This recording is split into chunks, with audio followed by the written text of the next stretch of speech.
January 17, 1940. Aberdeen Proving Ground, Maryland.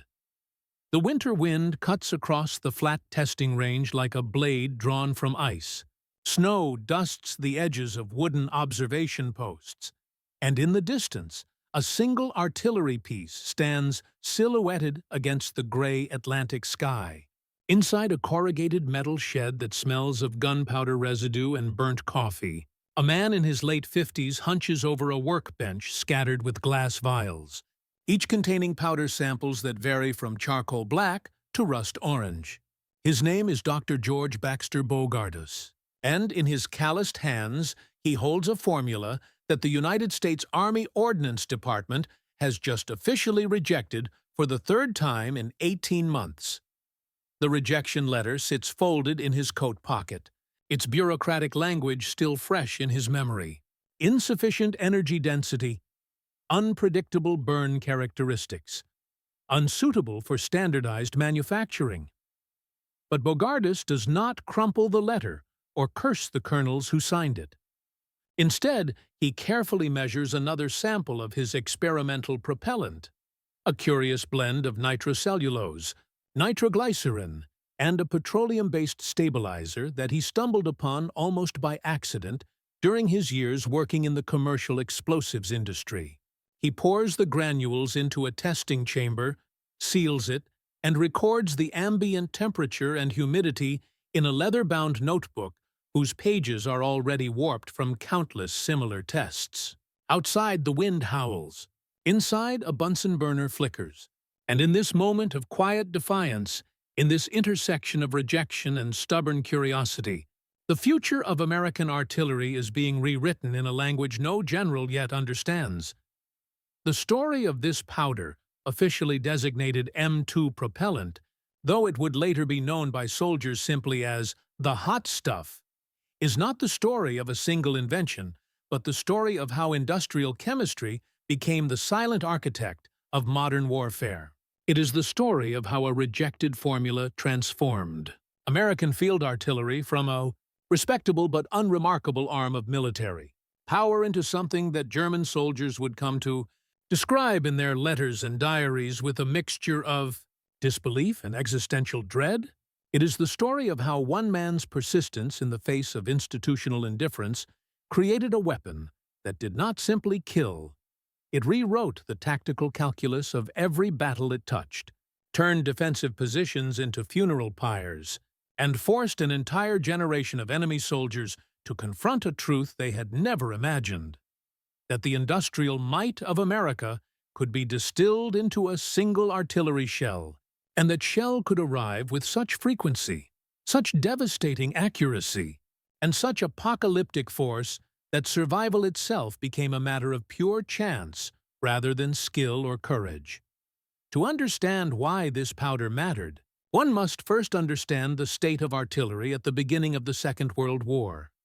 For centuries, cannon had been the dominion of kings and the terror of infantry.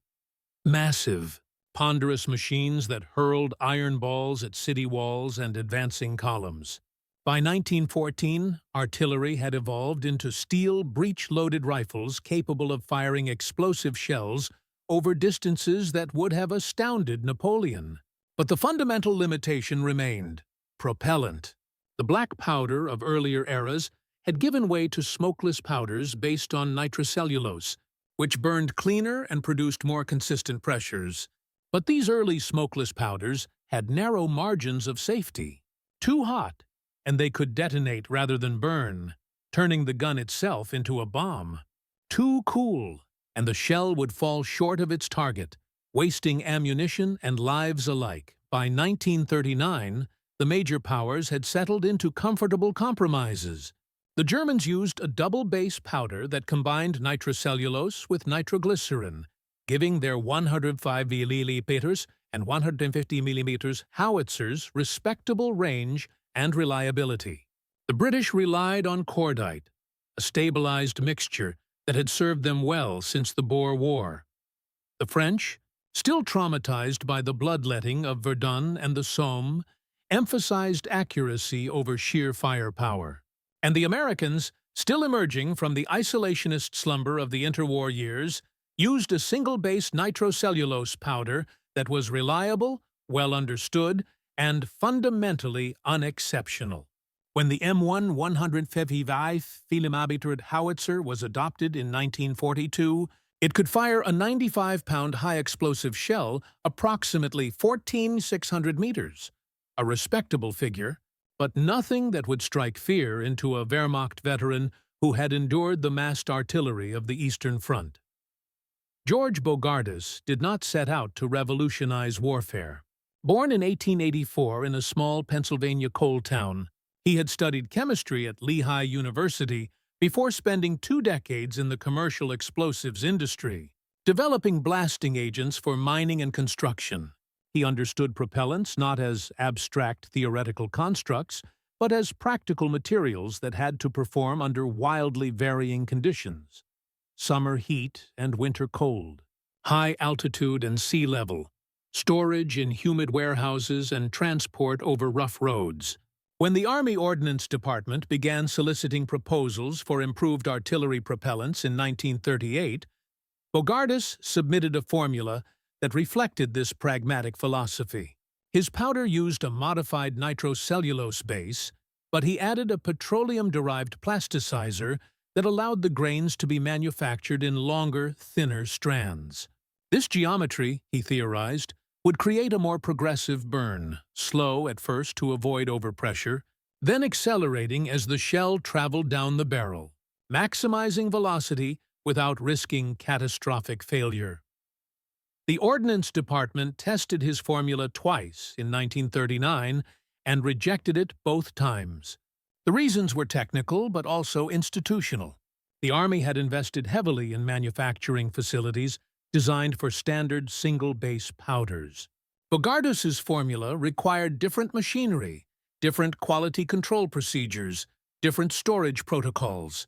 In an era when military budgets were tight and isolationism still held political sway, such changes seemed unnecessarily risky.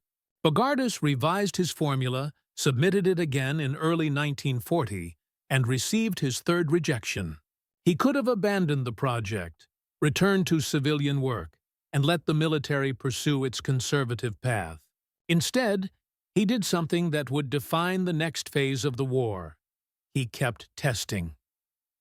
Throughout 1940 and into 1941, as Europe burned and the German Wehrmacht rolled across France, Bogardus continued his experiments at Aberdeen, often at his own expense. He refined the plasticizer ratio, adjusted the grain dimensions, and conducted burn rate tests in chambers that simulated the pressures and temperatures inside an artillery barrel. He corresponded with ballistics engineers, shared data with academic researchers, and slowly built a network of allies within the Ordnance Department, younger officers and civilian scientists who recognized that the coming war would not be won with yesterday's technology. By the time Japan attacked Pearl Harbor in December 1941, Bogardus had accumulated enough test data to make an irrefutable case. His powder could increase the range of American howitzers by 20 to 25%, improve shell consistency, and do so without increasing the risk of barrel failure or ammunition instability. In January 1942, with America now fully at war, and the Ordnance Department suddenly desperate for any advantage, Bogardus's formula was finally approved for limited production.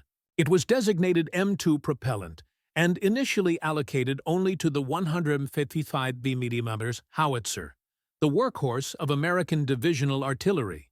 The first batches were manufactured in the spring of 1942 at a repurposed munitions plant in Tennessee, and by summer, the first M2 loaded shells were being shipped to artillery units training for deployment in North Africa.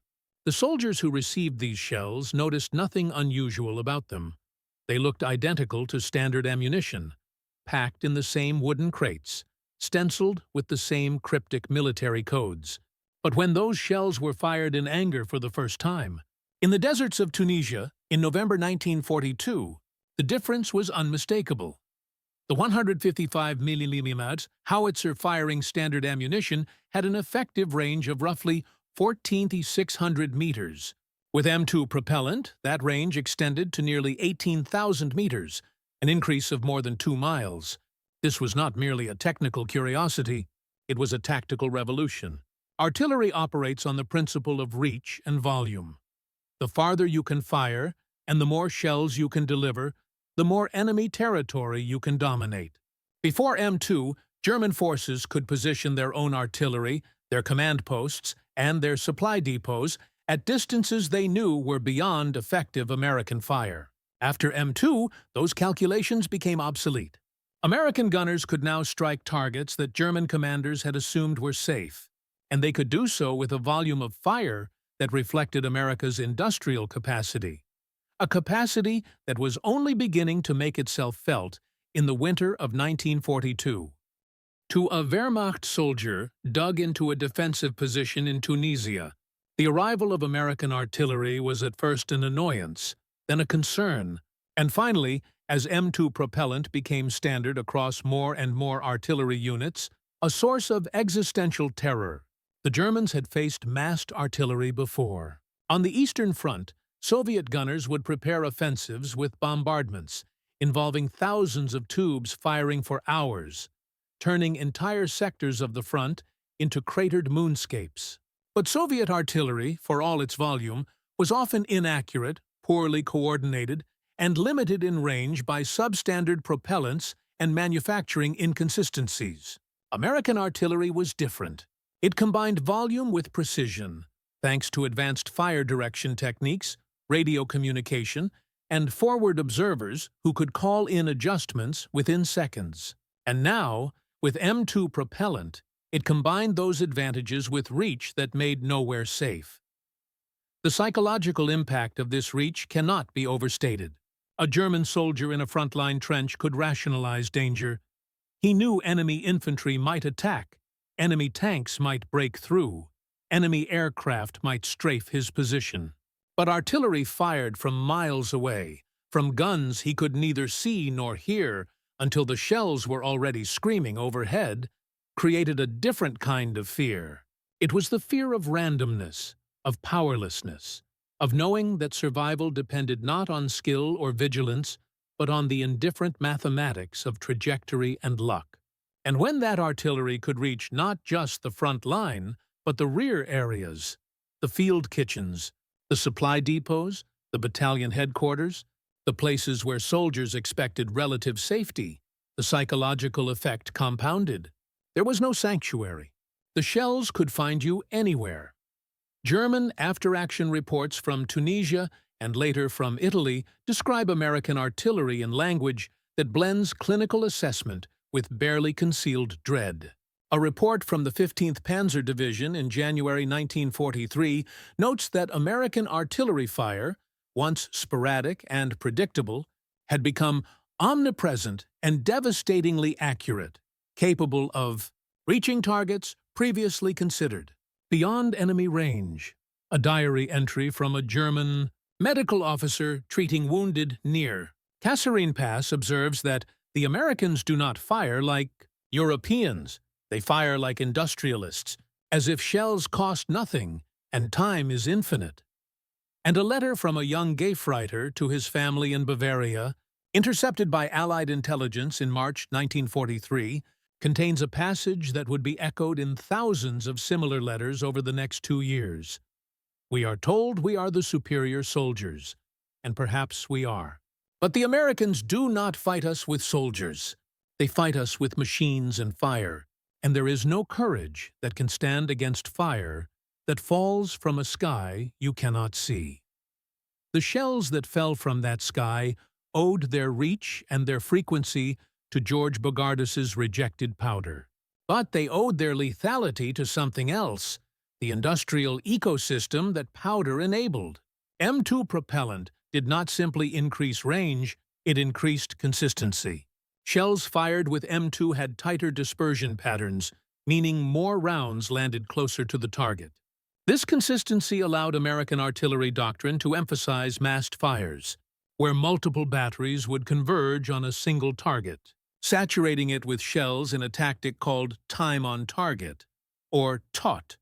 In a taut strike, dozens of guns fired at carefully calculated intervals so that all shells arrived simultaneously, denying the enemy even the few seconds of warning that the sound of the first impact might provide. The effect was apocalyptic. A sudden eruption of fire and fragmentation that obliterated everything within the target zone. And because M2 propellant made these strikes possible at greater ranges and with greater accuracy, TOTI became a signature of American firepower, a tactic so devastating that German soldiers developed a grim shorthand for it. Firestorm. The transformation of American artillery from competent to dominant accelerated through 1943 and into 1944. By the time of the Normandy invasion in June 1944, M2 propellant was standard across virtually all American howitzer and gun systems. From the 105mm pack howitzer used by airborne divisions to the massive 250mm howitzer that could fire a 360-pound shell more than 23,000 meters. The logistical challenge of supplying this artillery was immense. At the height of the Normandy campaign, American forces were firing more than 100,000 artillery rounds per day, each round containing several pounds of M2 propellant. The manufacturing capacity required to sustain this rate of fire was staggering, involving not just munitions plants but entire supply chains of chemical factories producing nitrocellulose, refineries producing petroleum stabilizers, and transportation networks moving raw materials and finished ammunition across oceans and continents. German commanders, accustomed to fighting a war of limited resources and calculated risks, struggled to comprehend the scale of American material abundance. A Wehrmacht General Staff assessment from August 1944, circulated after the breakout from Normandy, describes American artillery as unlimited in quantity, extended in range, and concentrated with a precision that suggests industrial rather than military logic. The report goes on to recommend dispersal of German forces to minimize the impact of massed fires. But this recommendation reveals a deeper problem. By 1944, dispersal was itself a luxury the Wehrmacht could rarely afford. To disperse required mobility, fuel, and secure lines of communication, all of which were increasingly scarce. And so, German forces, whether by necessity or by doctrine, remained concentrated, and American artillery, firing shells propelled by Bogardus's powder, found them and destroyed them with a methodical efficiency that felt less like battle and more like industrial demolition. The soldiers who crewed the American guns did not know the chemical formula of the powder that propelled their shells, but they understood its effects. A gunner with the 1st Infantry Division, interviewed decades after the war, recalled the Normandy hedgerows and the way enemy positions that had seemed impregnable. Thick stone walls, earthen embankments, concealed bunkers, would simply vanish under sustained artillery fire. We'd fire for effect, maybe 50 rounds, maybe 100, and when the smoke cleared, there'd be nothing left. No walls, no trees, just craters and rubble. It didn't feel like fighting. It felt like erasing. Another artilleryman, writing in his diary during the Battle of the Bulge in December 1944, described the satisfaction and unease of firing into the Ardennes forest, knowing that German columns were advancing somewhere in that darkness, and knowing that his guns, with their extended range and devastating payloads, were reaching out into that darkness and finding flesh and metal and reducing both to ruin. "You don't see what you hit," he wrote. "You just load, fire, adjust, fire again. And somewhere miles away, men are dying because of what you're doing. It's abstract, and it's absolute." This abstraction, this distance between cause and effect, was both a tactical advantage and a moral insulation. The artilleryman did not bayonet an enemy soldier, did not see the fear in his eyes or hear his final breath. He pulled a lanyard, and mathematics and chemistry did the rest. And the chemistry, the specific burn rate, the progressive pressure curve, the thermal stability of M2 propellant, was the invisible foundation of that distance. Bogardus's powder did not make killing easier in any emotional sense, but it made killing more efficient, more remote, more a function of industrial capacity than individual violence. And in a total war fought between industrial nations, efficiency was the currency of survival and victory. By 1945, as Allied forces closed in on Germany from east and west, the German military was drowning in American steel and fire. The Wehrmacht's once formidable artillery arm had been reduced to a shadow of itself, outranged, outnumbered, and outfired by an American system that could deliver overwhelming firepower at distances that made effective counter-battery fire nearly impossible. German soldiers trapped in the Ruhr pocket in April 1945 endured artillery barrages that lasted for days, turning entire towns into rubble and making movement above ground suicidal. A report from the 116th Panzer Division, surrounded and running out of ammunition, describes American artillery as a force of nature rather than a weapon, inescapable, incomprehensible, and annihilating. The report's author, a major who had fought in Poland, France, and Russia, concluded with a sentence that captured the despair of an army that had once believed itself invincible. We were prepared to fight soldiers. We were not prepared to fight industry. The industry they faced was more than factories and assembly lines. It was a system of thought, a philosophy of warfare that saw destruction as a problem to be solved through applied science and mass production. M2 propellant was one element of this system, but it was a critical element, the chemical key that unlocked the full potential of American artillery. Without it, American guns would have been competent. With it, they became dominant. And dominance in artillery translated directly to dominance on the battlefield.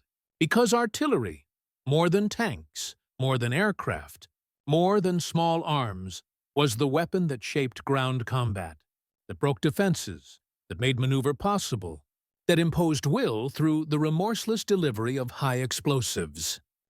George Bogardus did not live to see the final victory his powder helped achieve. He died in September 1944 at the age of 60 of a heart attack while working late at a munitions plant in Pennsylvania. His death was noted in a brief obituary in the local newspaper, which mentioned his work in explosives, but made no reference to M2 propellant or its role in the war. The Army Ordnance Department sent a letter of condolence to his widow, praising his contributions to the war effort in language that was polite and bureaucratic, and utterly insufficient to capture the magnitude of what he had accomplished.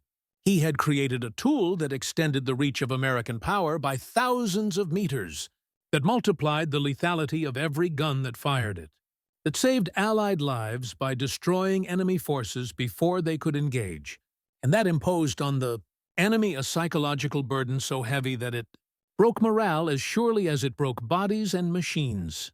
The CTU. Germans who survived the war carried memories of that.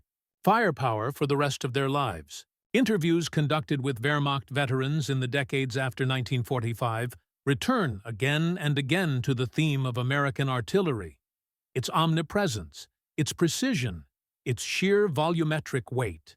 A former Obergefreiter who fought in the Hurtgen forest described the sound of incoming shells as the voice of America, always talking, never listening, never stopping. A Panzer crewman from the Battle of the Bulge recalled how his tank, supposedly safe in a forest clearing several kilometers behind the front, was destroyed by a single artillery shell that arrived without warning, without preliminary ranging shots, just a sudden obliterating blast that killed his commander and driver and left him with burns and shrapnel wounds that plagued him for the rest of his life.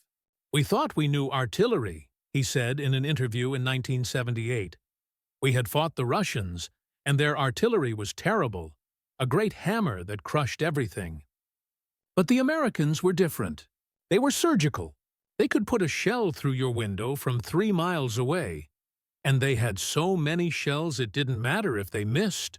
They would just fire again and again until you were dead."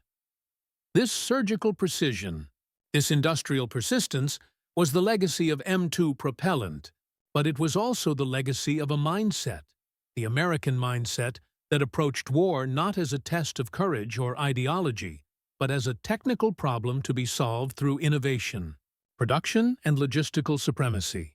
When Bogardus submitted his rejected formula in 1938, he was operating within this mindset, treating the limitations of existing propellants as an engineering challenge rather than an immutable fact of nature.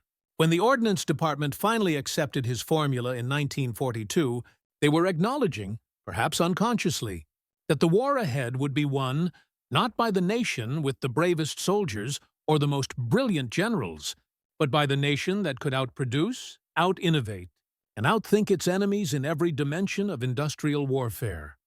The symbolic weight of a single artillery shell, propelled by a powder that was rejected 3 times before it changed the course of history, is profound.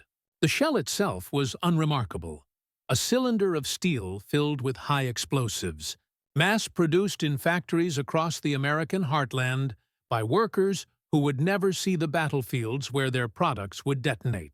But inside that shell, in the propellant charge that hurled it through the air at velocities approaching the speed of sound, was the distilled essence of a nation's industrial soul. It was the product of scientific curiosity, bureaucratic stubbornness, and pragmatic engineering. It was proof that in modern war, the laboratory and the factory floor were as important as the battlefield, and it was evidence of a fundamental asymmetry. The Axis powers had bet their survival on the courage and skill of their soldiers, on blitzkrieg tactics and ideological fervor, while the Allied powers, and America especially, had bet on production and innovation, on the belief that material abundance could overwhelm even the most determined enemy. That abundance was not abstract. It was concrete, measurable, and lethal. By the end of the war in Europe, American factories had produced more than 4 billion small arms cartridges, 41 billion rounds of artillery ammunition, and 2.6 million tons of artillery propellant. A significant fraction of that propellant was M2, and a significant fraction of those shells reached their targets because of the range, consistency, and reliability that M2 provided. The cumulative effect was a firepower advantage so overwhelming that it altered the fundamental arithmetic of combat. German forces, even when well-trained and well-led, could not compensate for the disadvantage of being outgunned by ratios of 5 to 1, 10 to 1, sometimes 20 to 1. They could not maneuver when every road, every crossroads, every assembly area was under constant artillery observation and within range of American guns. They could not rest when American gunners, supplied with limitless ammunition and aided by forward observers with radios and aerial spotters, could deliver fire missions within minutes of receiving a request. They could not win. The Japanese faced a similar reckoning in the Pacific, though the terrain and tactical circumstances differed. American artillery in the Pacific was constrained by jungle, by mountainous terrain, by the difficulty of moving heavy guns through environments that had no roads and little infrastructure. But where American guns could be emplaced, on beachheads, on captured airfields, on islands transformed into forward bases, they dominated. M2 propellant gave American howitzers the range to reach inland Japanese positions from coastal batteries, to suppress enemy artillery before it could effectively engage landing forces, and to deliver preparatory fires that softened defenses before Marine and Army infantry assaulted. The Japanese, whose own artillery was outranged and outgunned, developed tactics that emphasized concealment, dispersion, and nighttime movement.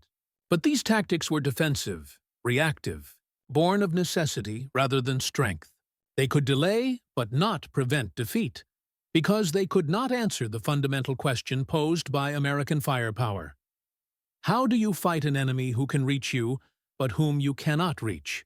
Who can fire without pause while your own ammunition dwindles? Who can replace losses faster than you can inflict them? The answer, ultimately, was that you could not. The war in the Pacific, like the war in Europe, became a grinding attrition in which industrial capacity determined outcomes. And in that attrition, the technical advantages provided by innovations like M2 propellant compounded over time, tilting every battle, every campaign, every strategic calculation in favor of the side that could produce more, innovate faster, and deliver firepower more effectively. The Japanese soldiers who died under American artillery barrages on Okinawa, on Iwo Jima, on 100 other islands whose names are now footnotes to history, died not because they lacked courage or skill, but because they faced a military machine that had solved the technical problems of modern war with a thoroughness and ruthlessness that their own nation could not match. There is a photograph, seldom reproduced, taken somewhere in Germany in the spring of 1945. It shows an American artillery battery, 155mm howitzers lined up in a muddy field, their barrels elevated at the characteristic angle of indirect fire. In the foreground, a shirtless soldier in muddy boots leans against a stack of shell casings, smoking a cigarette. Behind him, other soldiers are loading another shell, the brass propellant charge visible as it is rammed into the breech. And in the background, beyond the guns, smoke rises from a distant town, the target of the day's fire mission. The photograph is unremarkable in many ways. There are thousands like it, documenting the grinding routine of artillery warfare. But it captures something essential about the nature of American power in World War II. The guns are tools, industrial products. The soldiers are workers, performing a task that is repetitive and technical and lethal. And the smoke on the horizon is the result, the output of a system that treats destruction as a measurable objective, achievable through the application of sufficient resources and correct methods. George Bogardus would have understood that photograph even if he never saw it. He spent his career treating explosives not as instruments of glory or terror, but as materials with properties that could be analyzed, refined, and optimized. His powder was an optimization, a solution to the problem of how to make artillery more effective within the constraints of barrel strength, ammunition stability, and manufacturing capacity. That it also made artillery more deadly, more feared, more psychologically devastating was a consequence he surely understood, but perhaps did not dwell upon. He was a chemist, not a general. His war was fought in laboratories and testing ranges, not in hedgerows or forests or shattered cities. But his war mattered because it enabled all the other wars, all the battles and campaigns that fill the history books and the memorials. The soldiers who fired shells propelled by M2 Tabatir, and the soldiers who died under those shells were participants in a conflict that had roots far deeper than the political crises of the 1930s. They were participants in a test of systems, ideological, industrial, scientific. The Axis powers represented one vision of modernity: hierarchical, militaristic, contemptuous of democracy and pluralism, convinced that will and discipline could overcome material disadvantage. The Allied powers, for all their diversity and internal contradictions, represented another vision: pragmatic, industrial, convinced that free societies could innovate and produce faster than authoritarian ones, that abundance was not a weakness, but a source of strength. World War II was the violent collision of these visions, and the outcome was never as certain as hindsight makes it seem.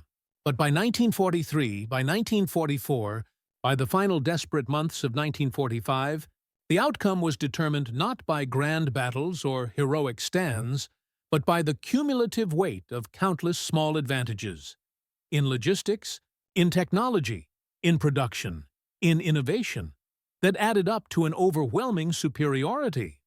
M2 propellant was one of those small advantages. It did not win the war alone, any more than radar or the atomic bomb or the Liberty ship won the war alone. But it contributed, and its contribution was magnified by the system that produced it, deployed it, and used it with a scale and efficiency that the Axis powers could not match. Every shell fired with M2 propellant was a data point in a larger argument about the nature of power in the modern world. It was an argument made in the language of chemistry and ballistics, but its meaning was political and philosophical. It said, "This is what free societies can do when they mobilize. This is what industrial abundance looks like when it is harnessed to a common purpose. This is the price you pay for underestimating us." The German soldiers who wrote in their diaries about the omnipresence of American artillery, who described the Firestorm that obliterated their positions and shattered their units, were witnessing the enactment of that argument. They had been told by their leaders that Germany was a warrior nation, that the German soldier was superior to the degenerate democracies of the West, that discipline and ideology would triumph over materialism and weakness. And perhaps, man for man, the German soldier was indeed skilled, disciplined, formidable. But wars are not fought man for man. They are fought nation against nation, system against system. And in that contest, the German system, for all its tactical brilliance, for all the sacrifices of its soldiers, was overmatched by an American system that could produce, innovate, and deliver firepower on a scale that turned battlefields into abattoirs and defensive positions into craters. In the end, the story of M2 propellant is not a story about chemistry, though chemistry is central to it. It is a story about persistence in the face of rejection, about the willingness to challenge institutional inertia, about the belief that incremental improvements compound into revolutionary advantages. It is a story about the unglamorous work of laboratories and proving grounds, where progress is measured in meters of range and pounds of pressure, and where the drama of history unfolds in test data and ballistics reports rather than in speeches and manifestos. It is a story about the distance between the laboratory and the battlefield, and about the invisible threads that connect them, the supply chains, the manufacturing processes, the logistical networks that transform an idea into a weapon and a weapon into a war-winning advantage. It is also a story about what soldiers experience when they are on the receiving end of industrial firepower. The German Gefreiter, who wrote to his family about fire falling from a sky he could not see, was not making a metaphor. He was describing a reality that defined his existence and threatened to end it at any moment. He was describing what it felt like to be a soldier in a war, where the enemy's advantages were not just tactical, but existential, where the gap between the armies was not just a matter of training or equipment, but of entire economies, entire philosophies of war. He was describing what it felt like to lose, slowly and inexorably, not because of cowardice or incompetence, but because the other side had more. More shells, more guns, more trucks, more radios, more of everything that mattered. And woven into all that abundance, invisible but essential, was a powder that a stubborn chemist had refused to let die, that had been rejected 3 times and yet had persisted, had been refined and tested and finally accepted, and had become the chemical heart of a firepower revolution that no army could withstand. George Bogardus died before the war ended, but his powder lived on, and it continued to serve American forces long after 1945. M2 propellant, or variations of it, would be used in Korea, in Vietnam, in countless conflicts where American artillery asserted its dominance. The specific formula would be refined, improved, adapted to new guns and new tactical requirements. But the fundamental insight, that propellant chemistry could be optimized to extend range and improve consistency, remained.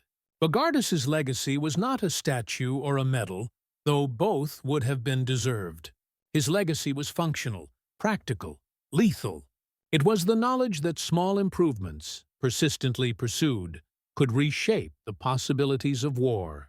It was the example of a man who believed in his work enough to continue when institutions told him to stop, who trusted his data more than bureaucratic caution, who understood that in a world hurtling toward total war, there was no such thing as a small advantage. To walk the battlefields of Europe today is to walk through spaces where that legacy is written in the landscape. The craters from artillery barrages have mostly been filled in or softened by decades of vegetation, but they are still visible to the trained eye. Depressions in fields, uneven terrain in forests, irregularities that hint at the violence that once transformed these places. The stone walls of Norman villages still bear the scars of shrapnel, pockmarks that no amount of patching can fully erase. The forests of the Ardennes, where American artillery shattered German offensives in the winter of 1944, have regrown, but the trees are younger than they should be, planted in the post-war years to replace the forests that were obliterated by fire. These are the monuments to industrial firepower, more honest and more durable than bronze statues or marble memorials. They are reminders that war in the 20th century was not a contest of heroes, but a collision of systems, and that the systems that won were the ones that could mobilize science, industry, and human effort most effectively. The soldiers who survived those battlefields carried their memories for the rest of their lives, and some of those memories centered on the sounds and sensations of artillery. American veterans spoke of the satisfaction of calling in fire missions, of watching distant tree lines erupt in smoke and flame, of knowing that their radios and their maps had just translated coordinates into destruction.